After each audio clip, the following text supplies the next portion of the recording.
Barcino, las piedras del Augusto. El aire en la colina olía a cambio, a tierra removida, a sudor de mulo y a la sal tenaz que traía la brisa del mar, un mar que, desde allí arriba, se adivinaba como una mancha de plata bruñida al este.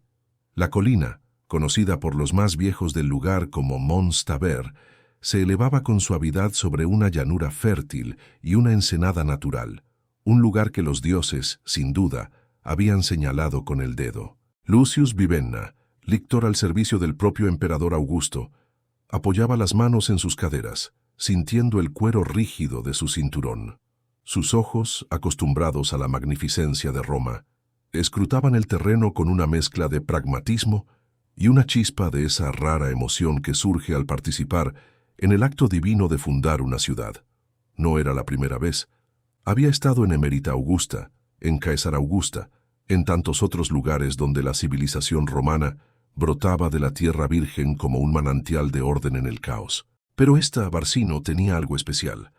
No se trataba de reubicar a legionarios veteranos, sino de cimentar el poder de Roma en una región ya pacificada, sí, pero que necesitaba el firme abrazo de la ley, el comercio y la piedra. La antigua Layetana de los íberos y la efímera Barqueno cartaginesa eran poco más que recuerdos borrosos. Esto sería diferente. Esto sería para siempre. Era el año 10 a.C. El imperio, bajo el sabio y firme gobierno de Augusto, respiraba una paz larga y próspera, la Pax Augusta. Y la paz, bien lo sabía Lucius, no se mantenía solo con espadas, sino con calzadas, acueductos y murallas que dieran seguridad a los ciudadanos y disuadieran a los potenciales rebeldes. La colina del Mons Taber era el lugar perfecto, fácil de defender, con acceso al mar para el comercio y rodeada de tierras fértiles. El proyecto ya estaba en marcha. Cientos de hombres, una mezcla de soldados, esclavos y recién llegados de otras partes de la península, se afanaban en la colina. El sonido metálico de los picos sobre la piedra, el crujir de las cuerdas que izaban pesados sillares de la cantera cercana de Montjuic. El monte de Júpiter ya lo llamaban algunos, y las órdenes gritadas en latín formaban una sinfonía de progreso. Lucius caminó hacia el punto donde se estaba trazando el Decumanus Maximus, la calle principal que correría de este a oeste. Un grupo de agrimensores, con sus intrincadas gromae, marcaban con precisión geométrica el futuro corazón de la ciudad. Todo seguía el ritual sagrado, la orientación, la búsqueda del ónfalos, el centro, el lugar donde se cruzarían el Decumanus y el Cardo Maximus. Aquella intersección sería el foro, el espacio público por excelencia. Cerca de allí, su mente ya visualizaba la curia para el gobierno local, la basílica para la justicia y los negocios, y por supuesto, el templo dedicado al culto imperial. Un templo para Roma y Augusto, para que los habitantes de esta nueva colonia, Iulia Augusta Faventia Paterna, Barcino, supieran siempre a quién debían su prosperidad. La muralla primero, murmuró para sí, observando cómo los cimientos de la imponente defensa comenzaban a tomar forma. No sería una simple empalizada.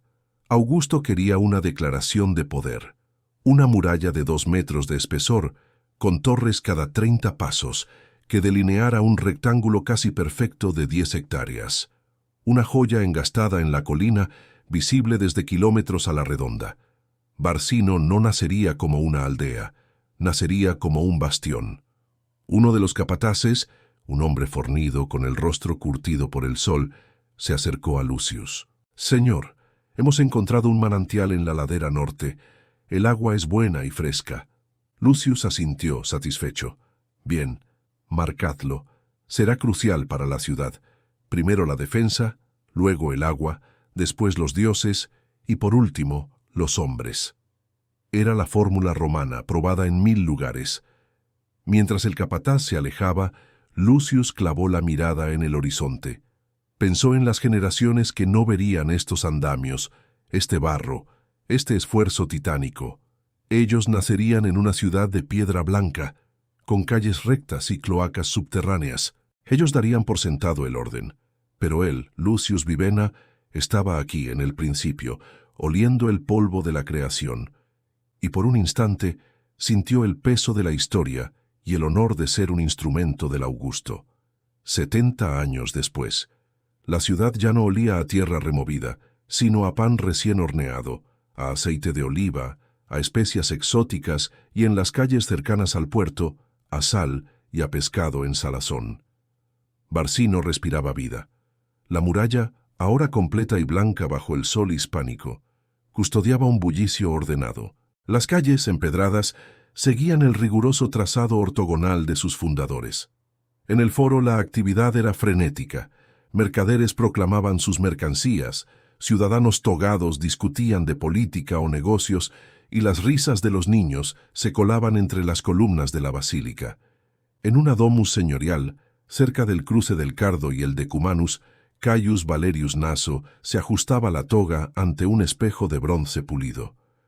A sus 45 años, era un hombre próspero, duumvir de la colonia, uno de los 2 magistrados principales. Su familia había estado entre los primeros colonos y su fortuna cimentada en el comercio del garum y el vino le permitía una vida de comodidades que su abuelo, un simple legionario de la Legión 10 Gémina, ni siquiera habría podido imaginar. «Hoy es un día importante, mi amor», dijo su esposa, Julia, colocándole un broche con el sello de la familia en la toga. «La inauguración de la nueva ampliación del templo». «Un día para recordar», asintió Caius. «El emperador Domiciano apreciará el gesto. Barcino debe mostrar su lealtad». El templo de Roma y Augusto, ahora ampliado y embellecido, era el símbolo de esa lealtad. No solo era un centro religioso, era el corazón político de la colonia, el lugar donde la pequeña élite local demostraba su adhesión a Roma y, de paso, consolidaba su propio poder. La familia de Caius salió de su domus. Los pasos resonaban en el umbral de mármol. Afuera, la ciudad era un hervidero. Se dirigieron hacia el punto más alto de la colina, donde el templo se alzaba imponente. No era el tamaño del Capitolio, pero para Barcino era majestuoso. Sus columnas corintias, talladas en la piedra de Montjuic, se elevaban hacia el cielo azul. Ese día, ante el edificio, se congregaba lo más granado de la sociedad barcinonense. La ceremonia fue impecable. Sacerdotes, flamíneas con sus distintivos gorros, oficiaron el sacrificio de un cordero blanco. Los augures interpretaron favorablemente las entrañas del animal. Caius, como duumvir, pronunció un discurso elocuente sobre la grandeza de Roma y la prosperidad de Barcino bajo su amparo. Mientras hablaba, su mirada recorría la plaza llena de rostros. Comerciantes como él, artesanos, veteranos, sus hijos, una comunidad que en pocas décadas había echado raíces profundas. Después de la ceremonia, la comitiva oficial se trasladó a la otra gran obra de la que Caius se sentía especialmente orgulloso: la Porta Praetoria. No era la puerta principal, esa era la Porta Decumana, sino una entrada monumental que daba acceso directo al foro desde la zona baja de la ciudad y el puerto. Era una construcción de una ingeniería admirable. 2 torres macizas flanqueaban una entrada con 4 arcos, 2 para carruajes y 2 laterales para peatones, dispuestos en una compleja estructura que maximizaba la defensa. Al pasar bajo sus arcos, Caius siempre sentía una punzada de orgullo. Era la puerta por la que entraban las riquezas que sustentaban la ciudad, el símbolo de su conexión con el mundo. «Mi abuelo ayudó a colocar los primeros sillares de esta puerta», le comentó Caius a su hijo mayor, Marcus, de 17 años, que caminaba a su lado con ojos llenos de admiración. Él solo veía un proyecto. Nosotros vemos una ciudad. «Y será más grande aún, padre», dijo Marcus con la vehemencia de la juventud. «Cuando yo sea duumvir, ampliaremos la muralla. El puerto crece, necesitamos más espacio». Caius sonrió. Ese era el espíritu. La semilla plantada por Augusto había germinado. Barcino ya no era solo un puesto estratégico, era un nodo comercial, un centro de vida. Esa noche, en el banquete celebrado en su domus, rodeado de sus conciudadanos, Caius brindó: «Por Barcino, por Roma, y por los hijos de nuestros hijos, que vivirán en una ciudad aún más gloriosa». El vino hispánico era dulce y fuerte, como el futuro que vislumbraba. Si te ha gustado este vídeo, suscríbete para más contenido, dale al like y disfruta del resto historias apasionantes.